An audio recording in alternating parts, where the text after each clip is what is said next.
first edition of Sovereign Nation. I'm John Matthews. And I'm Joe Panzarello. And we welcome you. Sovereign Nation is a program created to educate, inform, empower, and thus enable you, our viewing audience, to unite and push back against those who conspire and collude in an unholy alliance to destroy our republic. It is our fervent hope that together with others who are of the same spirit, mind, and soul, that the United States of America will once again return and embrace our union as one nation under God. We begin this first edition with an examination and discussion on the latest and most blatant act of treason being advanced by the far-left statist factions of our Congress, an act specifically designed to neutralize the intent of our Constitution and the authority it delegates to those for whom it was created. Now, since the Johnson administration that sequestered involvement by religious institutions in political debate, has America been so blatantly targeted to ensure the American electorate never meddles in the election or the selection of those seeking to enter and or remain in elected office at the highest levels of our government. Every president, past and present, can be remembered by one or more phrases spoken either during their campaigns or their administrations. FDR, speaking to the American sentiment of hopelessness in the face of the Great Depression, stated at his inauguration, "The only thing we have to fear is fear itself. Nameless, unreasoning, unjustified terror, which paralyzes needed efforts to convert retreat into advance."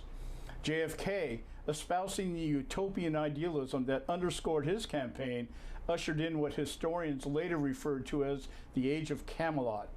By speaking boldly to Americans everywhere, saying, "Ask not what your country can do for you, but ask what you can do for your country."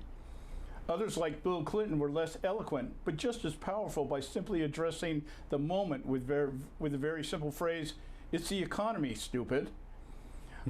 On April 29th, 2007, a relatively unknown young politician stood on the steps of the old Capitol building of Springfield, Illinois, to announce his intent to run for president of the United States.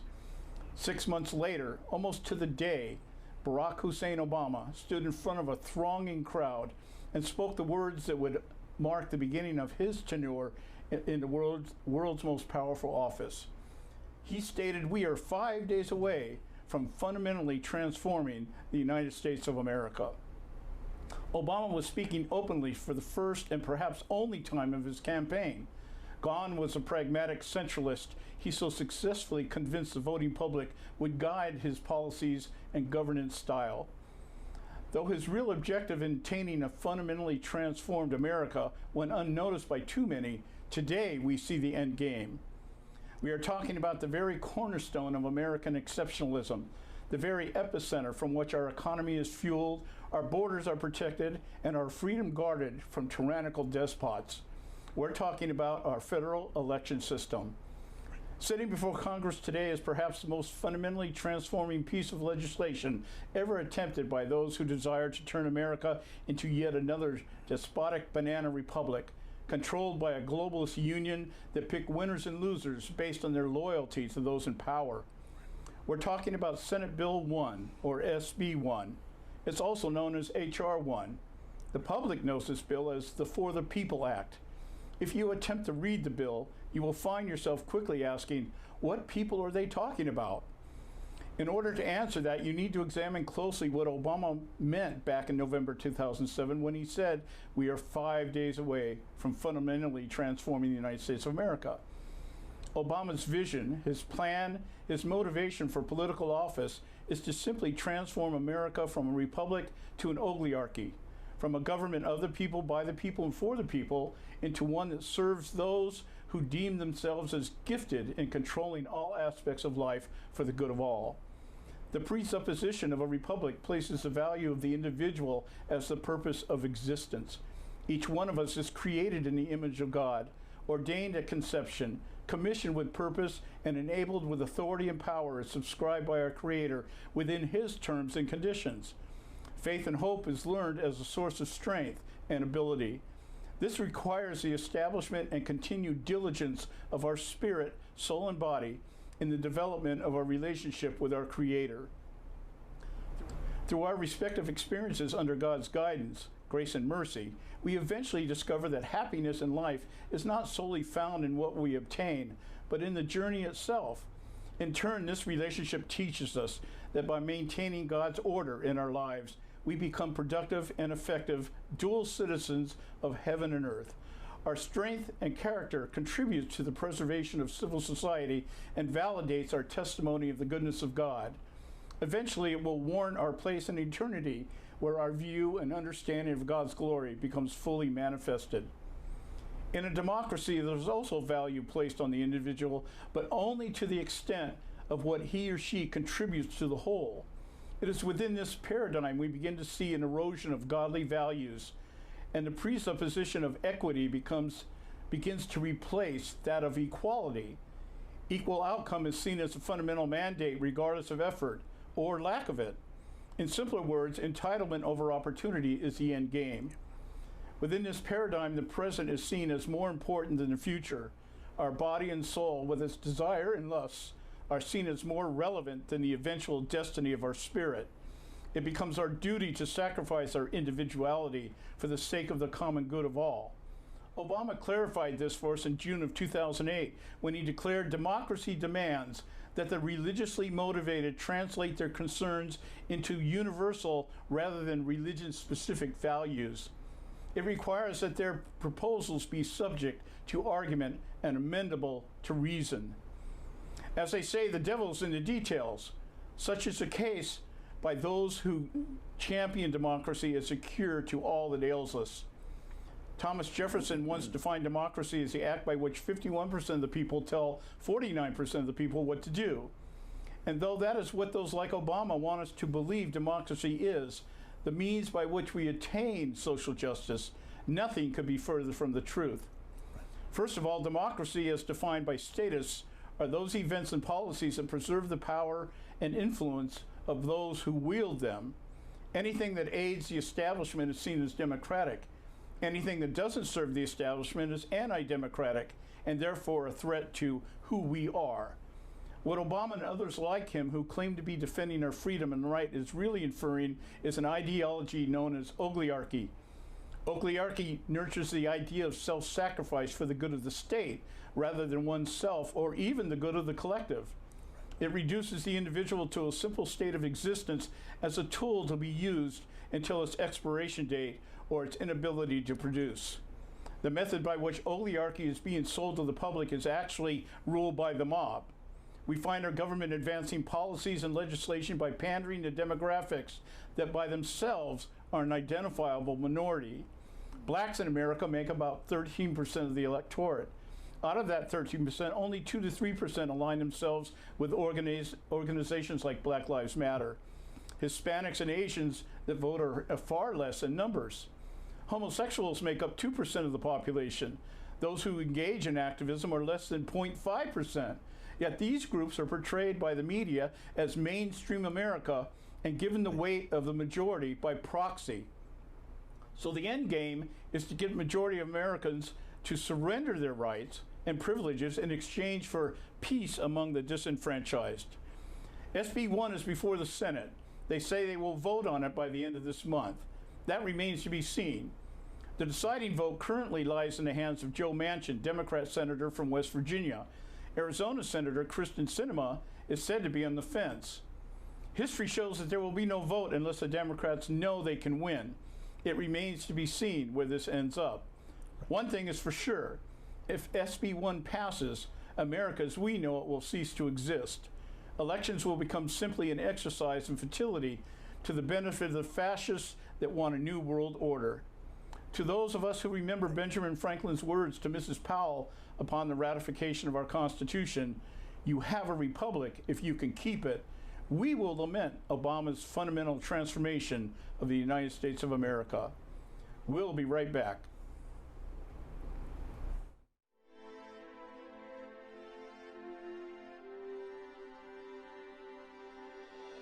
Life, liberty, and the pursuit of happiness. The Declaration of Independence proclaims God-given rights, and we intend to protect them. Working with people like you for over 50 years, preserving freedom and building a better tomorrow. Safeguarding the Constitution by limiting government power. We are restoring liberties, educating voters, and leading the freedom movement. Independence starts with you and I working together as a team. With our affiliates and your support, we reach in excess of 1 million unique individuals like yourself every month. This website is the catalyst, and you are the energy we need to make a change. On jbs.org, we store a sizable variety of tools designed to get you started. I invite you to consider taking part in turning the tide for freedom, not just for one, but for all. Not just for today, but for years to come. We, the John Birch Society, stand to defend the Constitution and Declaration of Independence. What do you stand for?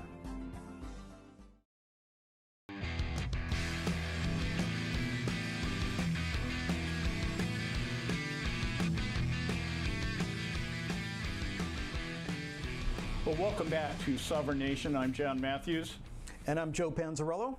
And we're back here, we're discussing the bill that's sitting before the Senate right now. Depending on how much you've read of it or where you're at, how you refer to it, it's called S1, SB1, HR1, or the snake oil is For the People Act. That's the way it's being marketed and narrated. I call that snake oil.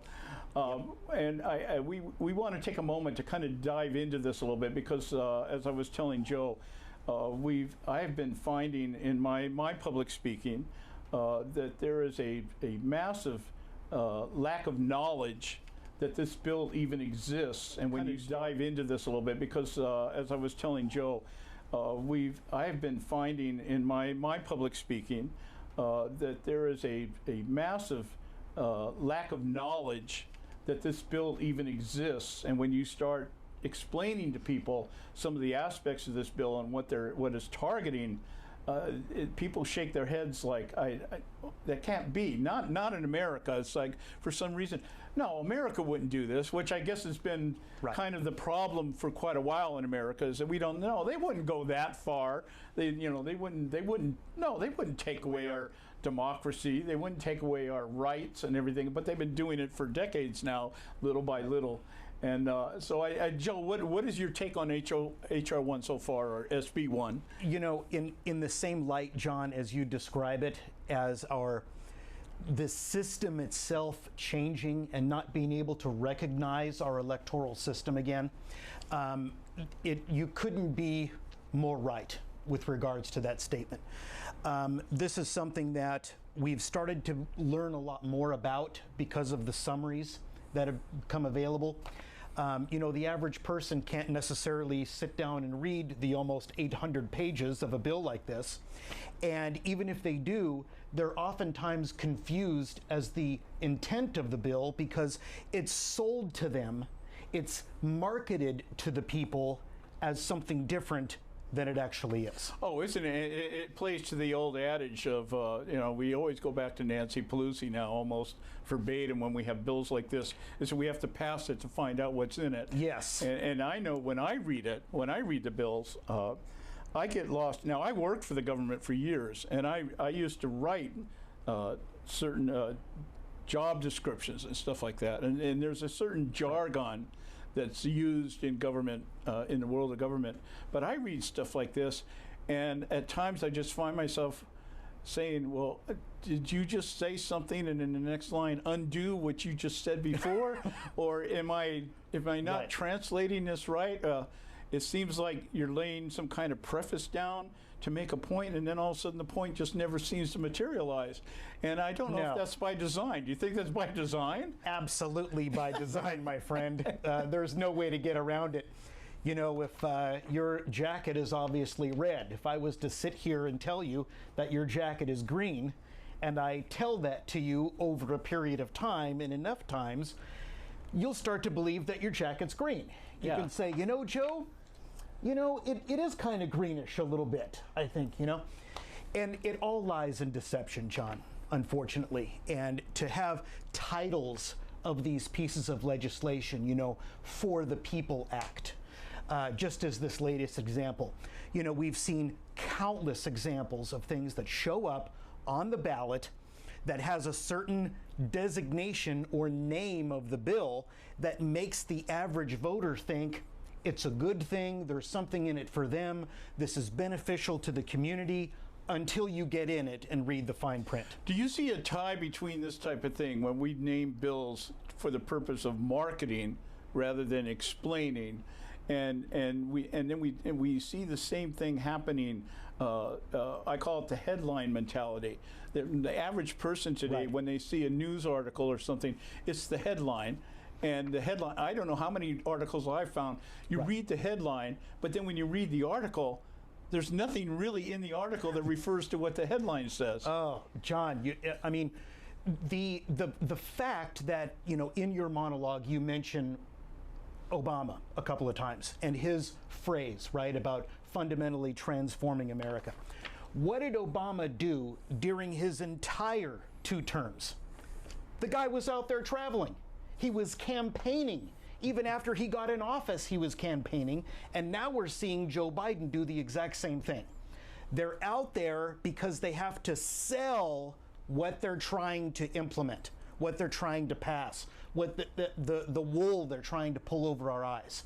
It takes work, and it takes marketing to do these things. Do you?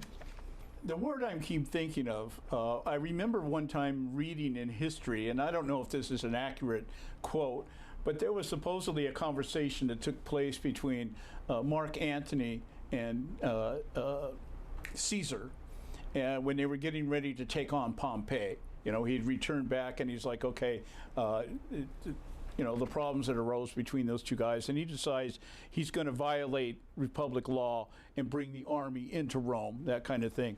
And I remember the way it was quoted, or the way I saw it, is that Mark Antony looked at Caesar and said, you know, some people might call this hubris. And Caesar said, it's only hubris if you lose. Right. and I kind of see, because the reason I bring that up is the other day, and you see this, like I said, Democrats, even the most sly and devious ones, if you give them that avenue where they think they can actually tell you what they really think and not have to be accountable for it.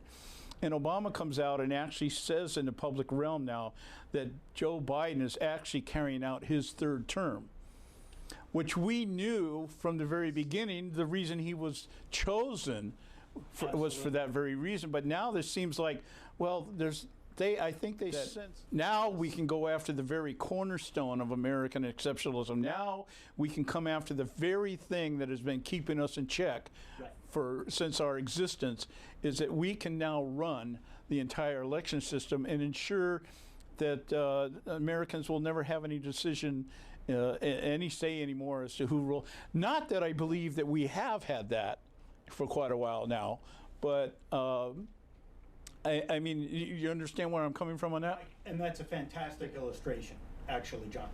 And what staggers me, what I can't believe, is what you alluded to in the beginning about how a bill like this has actually made it through the House of Representatives already, and we have to somehow gather the troops and defeat something like this in the Senate and prevent it from going to Joe Biden's desk. Right.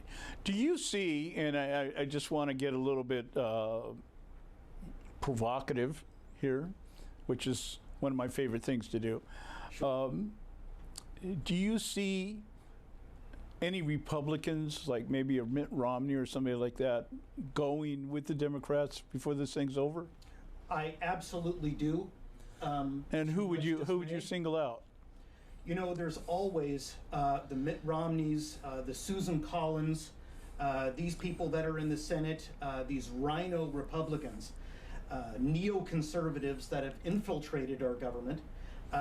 You know, and that's part of what disgruntles and discourages the average Republican voter, is that we have these people in Congress that have little R's next to their names, and you'd think that they would have a certain degree of conservatism and dedication to the Constitution, but in reality, they end up voting with Democrats. They end up acting like Democrats when they're there. And that's obviously one of our huge challenges, is that, you know, we can see the Democrats in front of us on the battlefield, these radical socialists, and they're open about it now. They're not hiding anything, John. We can see them in front of us on the battlefield, but when we have Republicans who should have our back behind us, stabbing us in the back, that's taken a toll on us as well. I guess this is one of the big questions, if not the biggest question that we're dealing with today, as somebody who carries believes he's a conservative. Myself, I'm orthodox and dogmatic about it. I tell people that I'm to the right of Barry Goldwater. You know, I'm like, I'm there. All right, but I can't.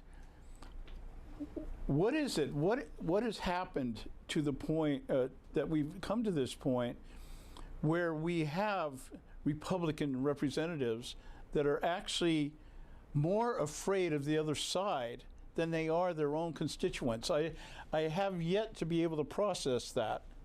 I don't know what it is, John. I honestly don't know what it is, because we do have members of Congress who aren't afraid. They've taken that oath of office to uphold and defend the Constitution.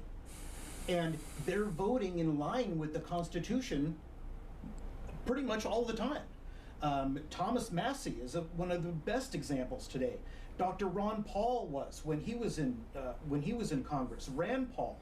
You know, if some of these guys can do it, why can't they all do it? Yeah, I don't know. It seems like if you just say, okay, guys, we're gonna stand together, we're gonna resist this, and we're gonna do it in such a way. No, we're just not gonna spew out the rhetoric. Right. You know, the stuff that you get during the campaigns about small government, send me money, we're gonna keep the government small. Excuse me, and I can't understand how can you sit there and say, okay, I'm going to run for office, and I'm going to run as a Republican because that gives me the best chance to win. Right. But yet, once I get elected, I'm no longer concerned about being the Republican. It's like, what is the thinking that says, okay, I need the people to elect me, but then at that point, I really have no accountability to do what they elected me to do until, of course, the next election cycle comes around and I need their support again. And I don't know if it's the Gruber theorem, which I call the Gruber theorem, the stupidity of the American voter, or is it just something that these people know that they're not going to be held accountable? I can't put my head around it. I don't know what happens. Maybe when you get to D.C. or something, John. You know, maybe it's something called swamp syndrome. Okay. Maybe. You get swamp fever. Right. Swamp fever. That's a good one. All of a sudden, they get in office. They're successful attaining that position, and they go there. And once they're there, they end up being approached and talked to in a certain manner by certain people, and their accountability goes away from the constituents somehow, and the people that they're representing at home. And it's a huge problem, of course. Right. They are there as a public servant. They are there representing Americans. It's not about them.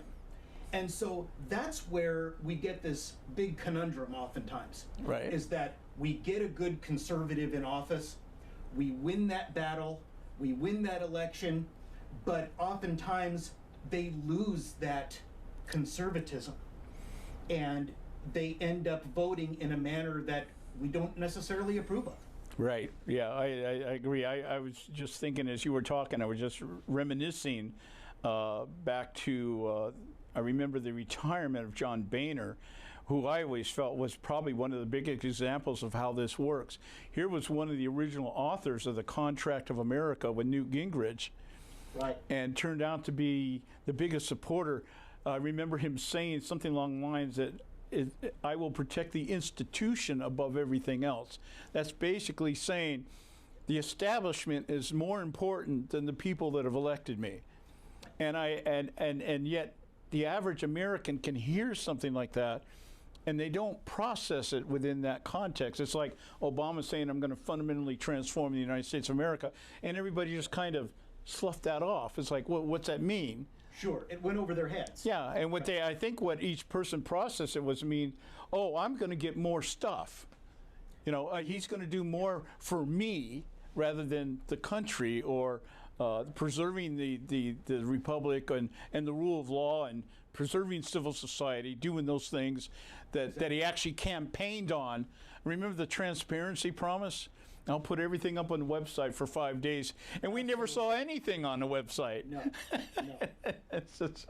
When we live by the words, John, you know, Yeah. we uphold the Constitution and everything that's contained in it. And we hold these truths to be self-evident, that all men are created equal and endowed by their Creator with certain inalienable rights, and those rights being life, liberty, and the pursuit of happiness. But oftentimes people don't finish that statement. They don't finish the words. And governments are instituted to protect those liberties and freedoms. Right, right. And oftentimes we end up having representatives in office that seem to have another agenda rather than working to defend and protect our liberties, and instead our liberties are constantly being infringed upon, Right. as opposed to protected. And the public just seems to be more often than not like deers caught in a headlight. It's like, Exactly. wait a minute, what just happened? What just happened? Did that really happen? Yes. If it really happened, then what do we do about it? You know, that kind of stuff. Right, and that brings us to where we are now. We can't believe something like H.R. 1 passed through the House, and in all these numbered specific characteristics of what's contained in this piece of legislation, to basically hijack what has been our fair and balanced election system in this country, and hijack it and include all of these ridiculous changes in it. What sticks out to you in this bill that really grabs you? I've spoken earlier about what grabs me, but there's so many things to choose from. I know, unfortunately, you know, and it's again contained in something like almost 800 pages. All right. Right. So you know there's things in there that are gonna, you know, not be read and understood by everybody. But just the fact, you know, a couple of the highlights is that, you know, it mandates automatic voter registration. It limits a plaintiff's access to federal courts when challenging Right. something like H.R. 1. It prevents the election officials from removing ineligible votes and voters from registries. That's another huge one. Bans state voter ID laws. So is that one of the changes that they're going to make? Is that they're going to take that power away from the individual state and have this blanket law Right. prohibiting voter ID? Right. All right? It's along the same lines, ensuring illegal immigrants can vote. This is a big one here. Prohibits the publication of misleading information about the elections. Who gauges whether it's misleading or not? Exactly. Who dictates whether or not something is misleading or false information? And you know, we're seeing that every single day right now regarding the past election that has been stolen. Right. We're going to have what's going to happen is you're going to have Twitter and Facebook created as cabinet positions. That's absolutely accurate. You know, so now you have the obvious infringement on our First Amendment rights and our freedom of speech and our freedom of press. Right. That you have these people in power who weren't elected to those positions, dictating and telling us what is accurate regards to news, mandating early voting, promotes ballot harvesting. We saw that come around in 2018. Requires states to accept ballots 10 days after Election Day. You know, you mentioned earlier, John, with regards to some of these changes, that people won't get involved or they won't necessarily wake up until they're affected by the changes. And I don't know about you guys, but when I see a change going away from that one election day to now several election days in which to vote. When we see the elimination of the neighborhood polling places and going to these voting facilities, where now a lot of us encountered these long lines and these long waits, right? These things are serious changes. And they used COVID, of course, and the pandemic as a reason why Gavin Newsom mailed everybody a mail-in ballot in which to use. So this bill is extremely devastating, and we've got to do everything in our power to prevent its passage. And I want to just suggest to you, the viewing audience, as to what you can do right at this moment, right now. But before I do that, I just want to share one thing you were just talking about. Here's how what I saw happen and how this thing comes down the pipe here. When we say, we're talking about the God, it just went blank. I'm just going to start over, and we'll just put this out of house. No, you bring up a very important point. And what we can do right now, what I can do right now is I can talk to you, the viewing audience, and tell you there's something that you can do right now. You can do it right now. And that is to send a postcard. We've been doing this. We've actually been doing this, and it's been working very well. We know that in the Senate right now, we have 2 swing votes on the Democrat side. There is Joe Manchin, the senator from West Virginia, and there is Kristen Sinema, the senator from Arizona. Manchin has already come out and announced that he plans to vote against this bill, which gives us the majority at this point in time. And if every Republican sticks to their guns and votes the way they're supposed to, then this bill will fail, which I also believe at this point may delay the voting, because the Democrats are going to spend time trying to get Manchin to at least get a tie so Kamala can step in and give the deciding vote.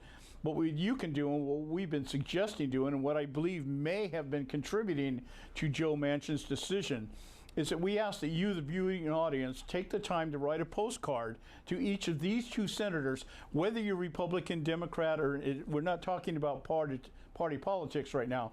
We're just saying we need to save the election system, and send a postcard to both of these senators telling them not to vote for this bill, SB 1.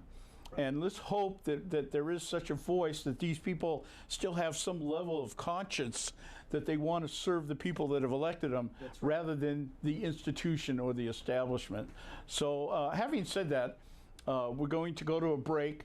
And when we come back, we'll be interviewing gentleman James Bradley on his place, or as one of the plaintiffs on the lawsuit that Election Integrity Project California recently filed against the Secretary of State, the Governor of California, the Attorney General, and 13 of the county registrars about the election process that took place here in the 2020 election. So stay with us right here on Sovereign Nation. We'll be right back.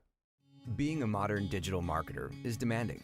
You work hard to maximize the visibility of your clients. If you had all your data in one place, you could analyze performance at a glance, and your job would be a lot easier. That's why we built Bright Local. We create a location dashboard for every client you manage and aggregate critical local SEO data, such as search rankings, local business listings, Google My Business, customer reviews, and social interactions. It's why over 3,000 SEO professionals trust us. Start today with a fully featured 14-day trial. Bright Local, making local SEO simple.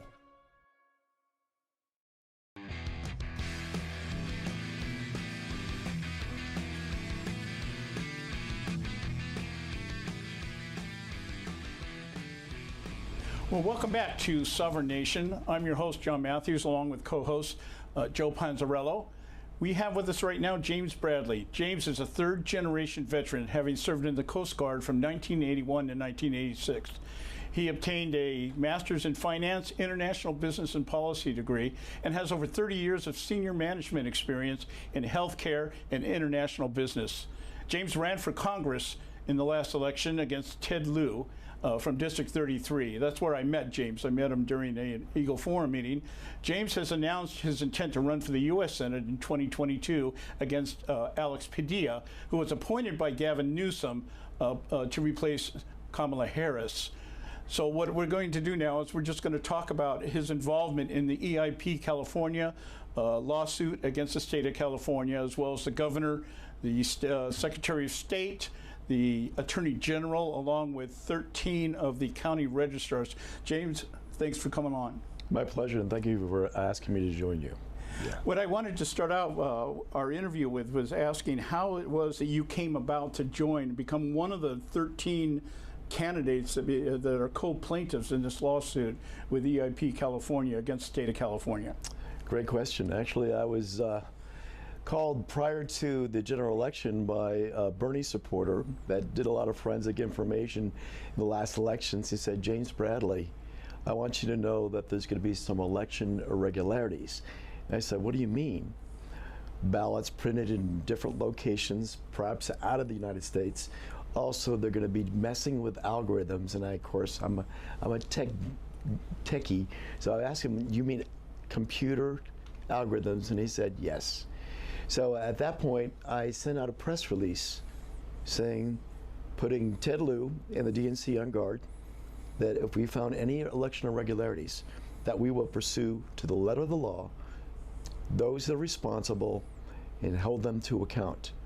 So with that said, in the 2020 election, and within 40 minutes, they already called the election on only 20% of the ballots counted. I knew something was up. So I gave it, after the results came in, I decided, well, I want to give it a couple of days. The incident reports, calls coming in left and right, irregularities, things that I couldn't ignore, obviously. So I called up a dear friend of mine, Ruth Weiss, which is the vice president of Election Integrity Group Project, and then she introduced me to Linda Payne. So Linda and I and Ruth were on the phone and with my attorney, and said, we need to do something about this. So that's when it started. Conversation between Ruth, myself, my attorney, and also a few other people. That's what started the lawsuit. So we decided we needed to get other candidates with standing. So we did, both of us did reach outs to the other candidates, and one being Eric Early, Rhonda Kennedy, Chris Bish up north, and quite a few others. So we formed this lawsuit based on a collective effort, collaborative effort. I gotta be careful with saying collective now. A collaborative effort. But we know what you mean. Yeah, you know what I mean. So that's how it started. That was the genesis of that, and my involvement has been nonstop ever since. In fact, I have literally put my campaign on hold to get this to the next step in the courts. So were the other candidates that you mentioned, and I know there's several other ones, I believe there's 13 in total, were they also finding similar irregularities? Were they receiving the same kind of calls and things like that, or was that just something that you had generated and then maybe they just kind of went, oh yeah, well, let's check into that? No, they all had equal, if not more passionate cries.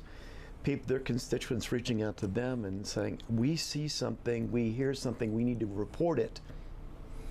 So this came from Aja Smith. She ran in 2018. She had collected evidence from that election as well as I did. I ran against Dianne Feinstein in 18. So I had this similar collection of evidence. And she was, so Aja Smith brought it, Greg Raths as well. So it was a very, it was a war cry in a sense. We're passionate about it. We hear it from the constituents. We need to do something about it. And I understand, or we know, I know you knew before I did. I've kind of been just a little bit behind the curve here over the last couple of weeks. And I learned yesterday that the ruling on this, the first ruling on the case, was handed down by the judge who dismissed the case without seeing any of the evidence. And I've been really intrigued by the fact that all across the nation we've had a lot of these elections that are being questioned and they're getting into the courts. and the courts are refusing to see the documentation or even look at the evidence and just dismissing it, saying you don't have cause, which I can't quite process. How would you know if I didn't have cause if you didn't look at the evidence and what I have to present? But there seems to be this trend of these judges wanting to walk away from cases that I guess by law and by their job description they should be willing to take on. And I'm just curious as to your assessment as to what do you believe has taken place specifically within the judicial system, because this is supposed to be non-partial. We understand the other two branches are pretty partisan. And what do you think has brought this about? I think years and years of appointees. I think it started under the Clinton administration, and of course carried over into the Obama administration. They appointed certain liberal or left-leaning judges. So really their career is on the line. That's the way I view it. Yeah. But it is a miscarriage of justice. They should be impartial.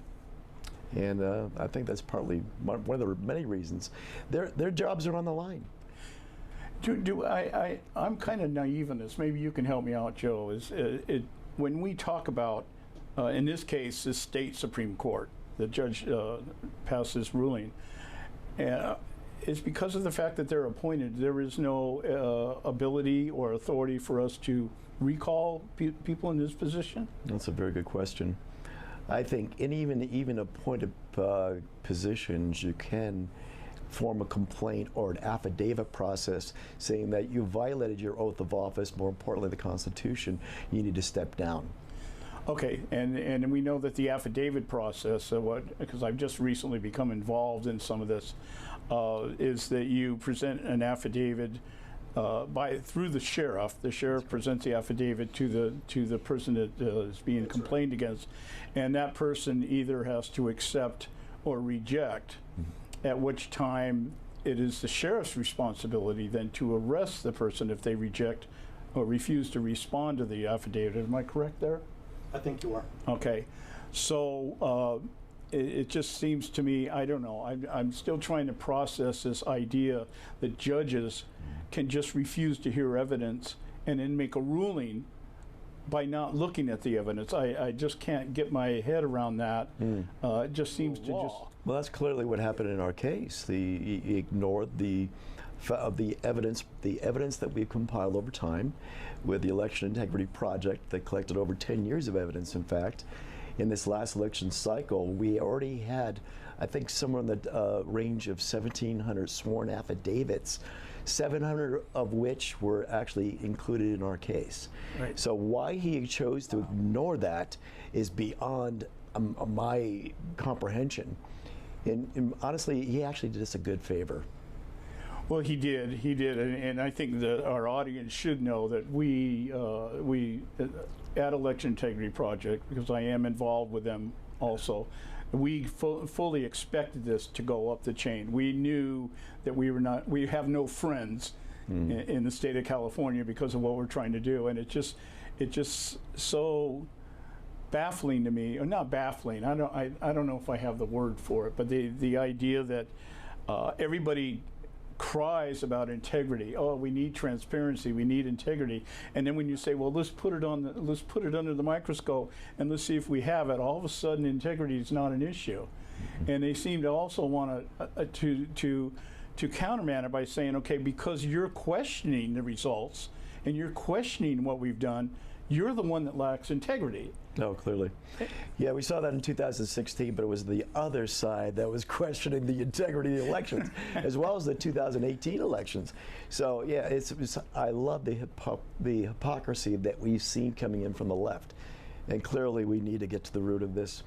I've sworn an oath of office when I served in the United States Coast Guard. More importantly, as we step back into the political arena, that's my heart and soul. So we need to get to the truth, and clearly that's my mission now. Do you see at any point an implosion, a backfiring of sorts that's going on because the other side is so hell-bent on just doing what they want in spite of what the constituency demands. I mean, just for a quick example, we know that with the recall election here with Gavin Newsom that's getting ready to take place, 30% of the people that signed a petition are registered Democrats. Now, that's a significant number, but yet the narrative is that this is a partisan effort by Trumpsters to undermine everything. And I'll add one more. In LA County alone, 57% were Democrats that signed the petition. We need to make a note of that. That's amazing. In LA County. LA County. Incredible. We need to make a note of that, Joe. Absolutely. So obviously they feel the pain. Clearly the lockdowns and closing the state and destroying businesses and families, the crime rates skyrocketing, the fact that we're still technically, in a sense, having to walk around with masks on. Right.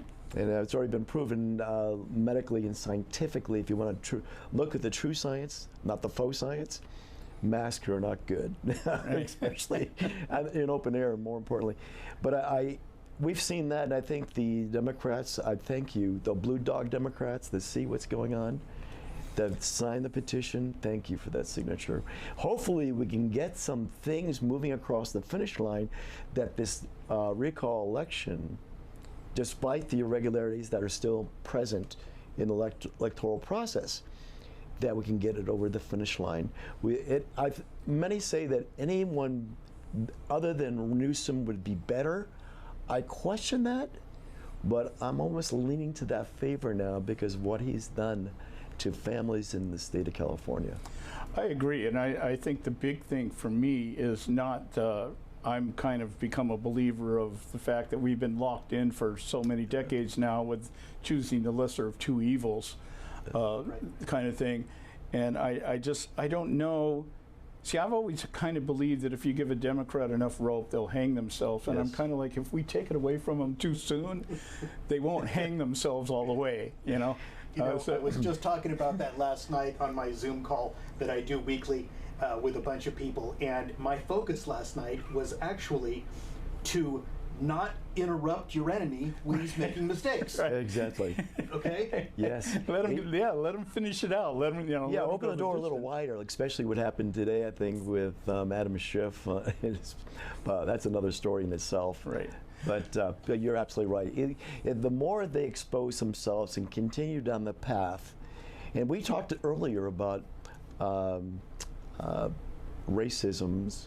We're talking about Marxists. We're talking about Nazi philosophy that we're seeing in part in play in California politics. Being a veteran, I can see it, I can smell it, I can feel it, we're sensing it, we're being victimized by it. Right. So right now we have to make a decision. Election process needs to be cleaned up, number one. Two, we have to identify friend versus foe. We already see it. They're walking amongst us, they're bold about it. We need to call them out on it, and we need to use any process at our fingertips and available to us to not identify but to remove them from office. So I believe in that affidavit process possibly might work. You had mentioned just earlier about this becoming full circle, that you were hoping that this somehow would come full circle, which brings me to the next question that I wanted to ask you, because I want to give you time here to plug your campaign. I know you've announced your intent to run for Senate against my favorite senator, Alex Padilla. I like this guy even more than Kamala Harris, and I know because you're involved in lawsuits that you're kind of limited as to how you can address the situation.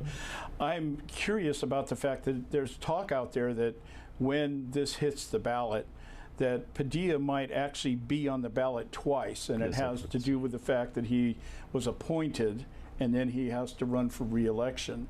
And I'm just curious as to how do you intend to take this guy on? That could be a challenge. The best, well, as you know, if you look at Sacramento, they'll make laws that make it more difficult for anyone that opposes the incumbents. So that's clearly what happened with the names on two ballots for the Alex Padilla. To take him on, very similar to the races I've always allowed them. In fact, our previous topic was let them do what they do, so those that can see that with critical thinking skills, they're exposing themselves. However, back to election process, and unless we clean that up, it's really kind of a moot point. Right. But he'll expose himself. I already have enough information on him, and with the 10 years he serving as Secretary of State, him creating this mess that we have to live in. So to me, that alone makes it easier for me to take him on, challenging the layers of laws that he's allowed to go through and permeate our election process. The mail-in ballots, now it's SR1, HR1, they're trying to make nationwide. Ballot harvesting, we know that's wrought with fraud because of I'm sorry, I went brain dead here for a second. Can you start over? Well, let me maybe just, because I'm glad you brought that up, because that was where I was actually going to go here.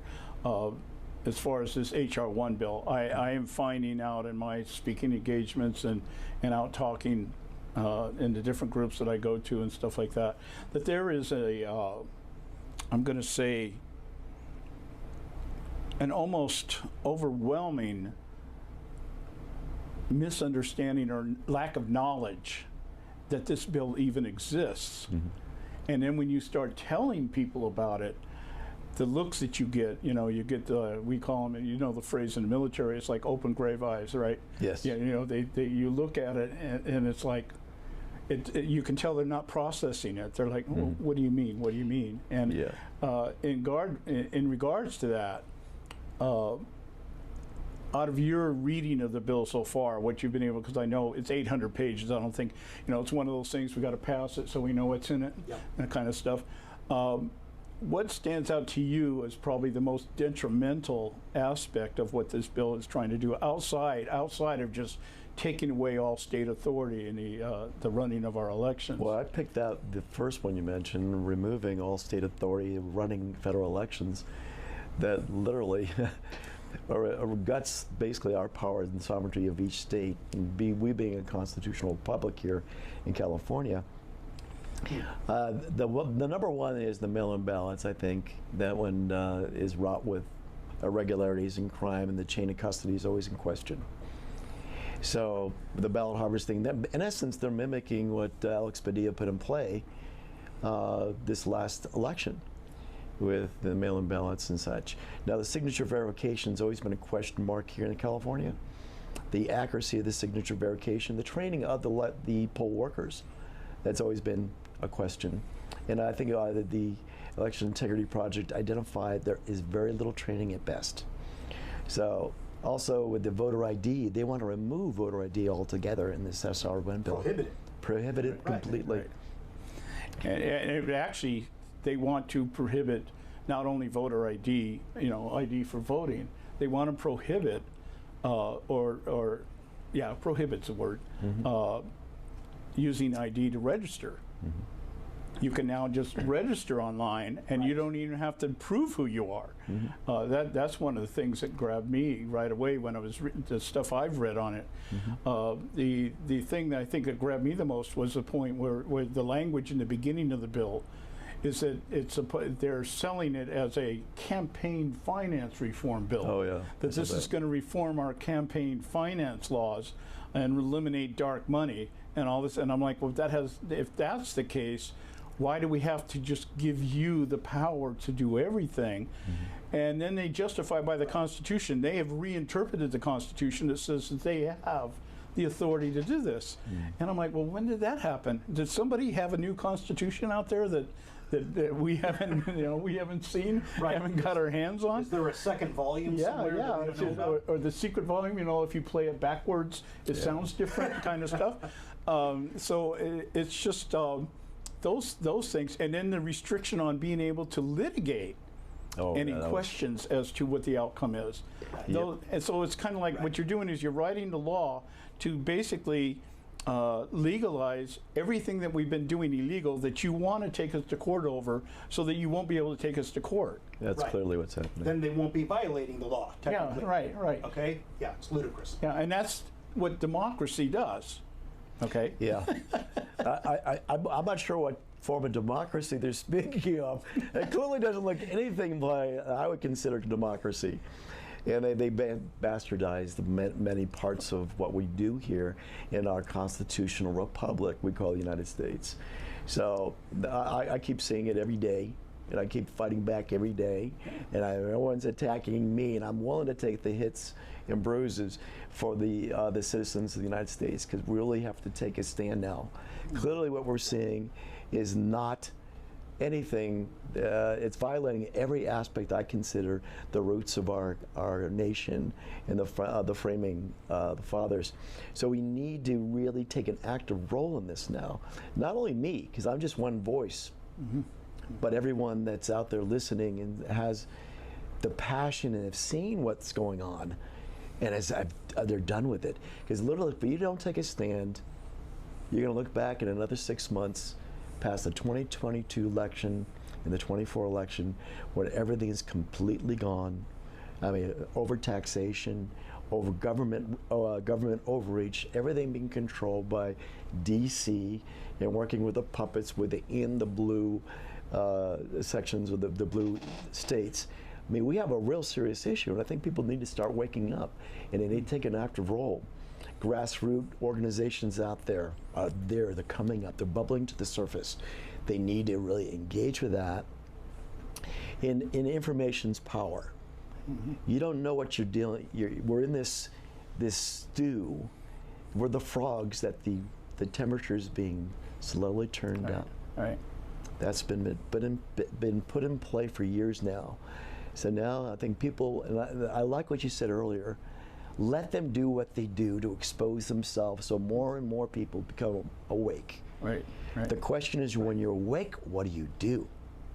I kind of see it as we need our own woke culture, you know, woke movement, and that kind of thing.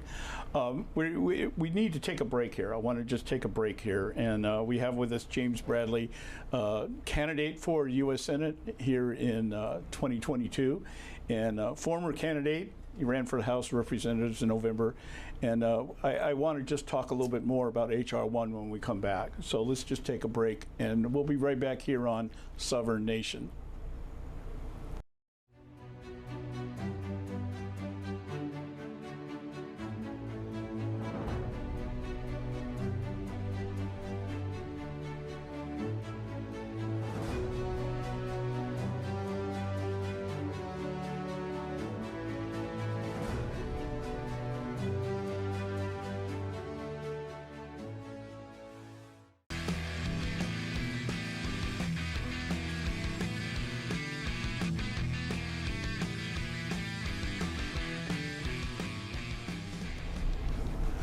Well, welcome back here to Sovereign Nation. I'm John Matthews, your host, along with my co-host, Joe Panzarello. And we've been speaking with James Bradley, who's running right now for the U.S. Senate seat in 2022 against Alex Padilla. And I wanted to give him an opportunity to talk about his campaign. Joe, you had something? Absolutely. Thanks, John. James, again, it's a pleasure having you here, and being able to talk to you and about your campaign and about what motivates you to be able to fill this seat.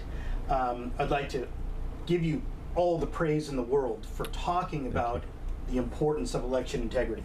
Thank you. Several years ago, when I had the pleasure of meeting Ruth Weiss with Election Integrity Project California, I said, oh my God, we're focusing on the wrong things here. Exactly. we can't put candidates forth, and we can't influence the culture if the system is rigged. So the horse in front of the cart has to be integrity in our election system. And to be able to, talk to Election Integrity Project, their focus is making sure that all the votes are cast legally and all the votes are counted accurately. And it just, inspires me to be able to know that you're on that same page and that you feel the same. Talk to us a little bit about, first of all, what you're focusing on with regards to your campaign. And secondly, then you can transition into how can the average person out there learn more about your campaign, and how can they contact you? Thank you very much.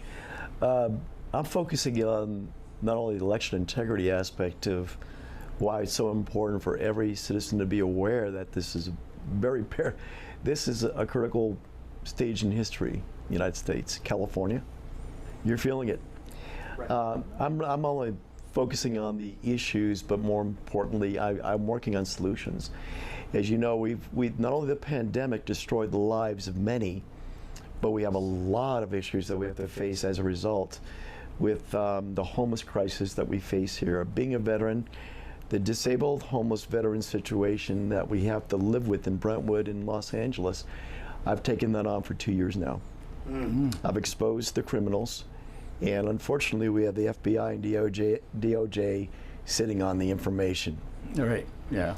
So exposing it, but more importantly bringing solutions, interim solutions, to help those that are in desperate need.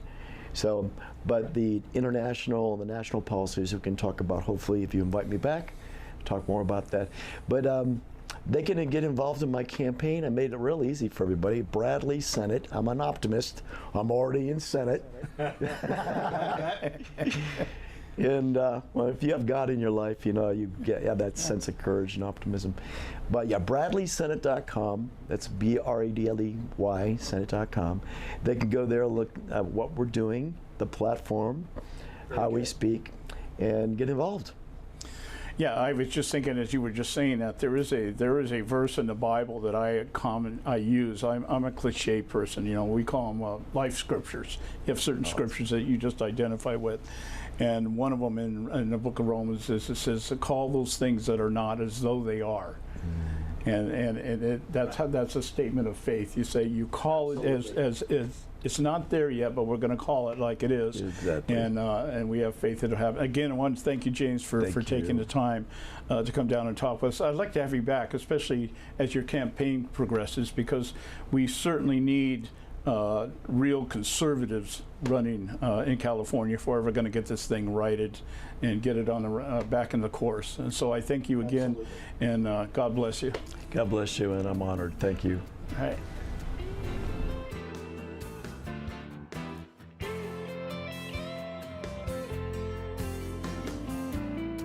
Long ago, up on Bunker Hill, they fought for